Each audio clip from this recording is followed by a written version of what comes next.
समझते हैं plan deviation को कैसे हैंडल किया जाता है एंड फिर बाद में समझेंगे अनप्लान डेविएशन को कैसे हैंडल किया जाता है। तो प्लान डेविएशन के लिए सबसे पहले हमें बताना पड़ता है प्लांट के केस में कि एक्चुअल प्रोसेस क्या होता है, एक्चुअल प्रोसेस क्या है और मैं प्रपोज क्या कर रहा हूँ। एक बात और समझ लीजिए कि जो प्लान डेविएशन है ये परमानेंट नहीं होता, ये एक टाइम फ्रेम के लिए होता है। फार्मा इंडस्ट्री में कहा जाए तो 1 बैच, 2 बैच, 3 बैच या 1 महीना, 2 महीना, 3 महीना, इस तरीके से हमें यहाँ पे टाइम फ्रेम डिसाइड करना पड़ता है।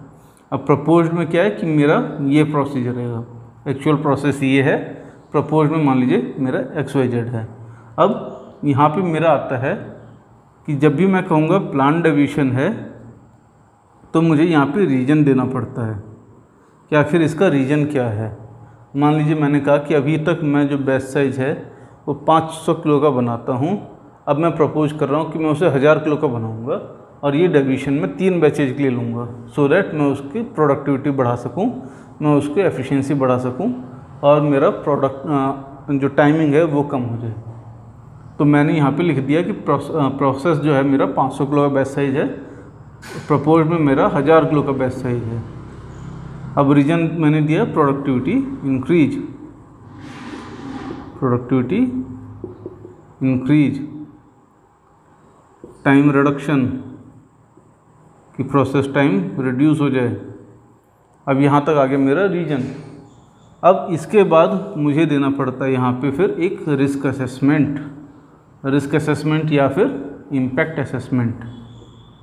इम्पैक्ट कि मेरा किस किस डॉक्यूमेंट पे उसका इम्पैक्ट पड़ेगा, मेरा BMR पे पड़ेगा, मेरे BPR पे पड़ेगा, मेरा वैलिडेशंस पे पड़ेगा, ये सब मेरा इम्पैक्टेड आ गया। अब रिस्क असेसमेंट में कि मेरा प्रोडक्ट की क्वालिटी पे क्या इम्पैक्ट पड़ सकता है, प्रोडक्ट की क्वालिटी के साथ क्या रिस्क है, तो मुझे पूरा रिस्क असेसमेंट करना पड़ेगा।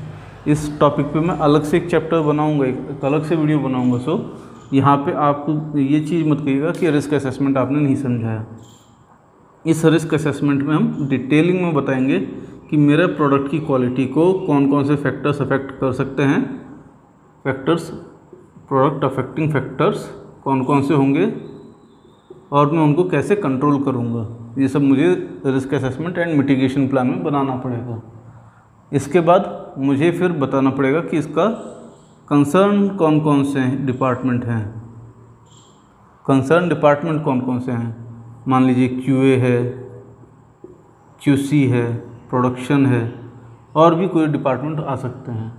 इनके साथ ही साथ अब अगले कमेंट में आएगा कि कंसर्न डिपार्टमेंट्स अपना रिव्यू देंगे, रिव्यू देंगे कि उन्हें ये डेविएशन एक्सेप्टेबल है या नहीं है, या उन्हें अपने डॉक्यूमेंट्स पे क्या इम्पैक्ट पड़ेगा, क्या क्या उन्हें अमेंड करना पड़ेगा।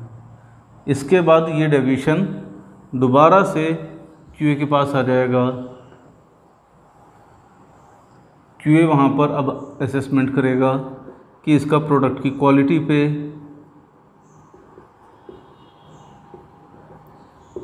प्लस पास्ट हिस्ट्री कि कहीं ऐसा पास्ट में भी तो नहीं हुआ है, ये सब भी इवैल्यूएट करके वो अपना कमेंट देगा कि whether this deviation is acceptable और नॉट, या यहाँ पे मुझे और क्या करने की ज़रूरत है। इसके बाद पास्ट हिस्ट्री के बाद आता है QA अप्रूवल। जैसे चेंज कंट्रोल में हेड QA अप्रूव करता है, वैसे ही यहाँ पर भी हेड QA ही अप्रूव करेगा। अब हेड QA चाहे तो इसे अप्रूव कर सकता है और रिजेक्ट कर सकता है, प्लस सजेस्ट भी कर सकता है। रिजेक्ट किया तो रीजन भी देना पड़ेगा कि क्यों रिजेक्ट किया जा रहा है। अब जब ये मेरा यहाँ तक आ जाता है, इसके बाद आता है इम्प्लीमेंटेशन। जैसे मैंने कहा कि मेरा बैच साइज बढ़ाने का डेविएशन है, तो मैं यहाँ पे 3 बैच बनाऊँगा, 3 बैच की मैन्युफैक्चरिंग करूँगा, उसके लिए BMR BPR बनाऊँगा,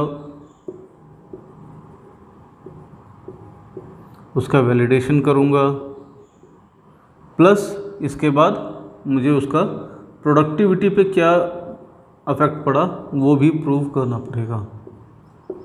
प्रोडक्टिविटी का इंक्रीज होने का मुझे एविडेंस देना पड़ेगा। टाइम कम लगा उसका एविडेंस देना पड़ेगा कि पहले मेरे 3 बैच में इतना टाइम लग रहा था, अभी तो इससे मेरे 9 बैच के बराबर 3 बैच हो गए, तो चेंज ओवर का टाइम कम हो गया। ये सब भी मुझे यहाँ पे देना पड़ेगा। अब जब ये सब इम्प्लीमेंटेशन हो जाता है तो मेरा डेविएशन आता है क्लोजर पे। क्लोजर में क्या है कि क्लोजर के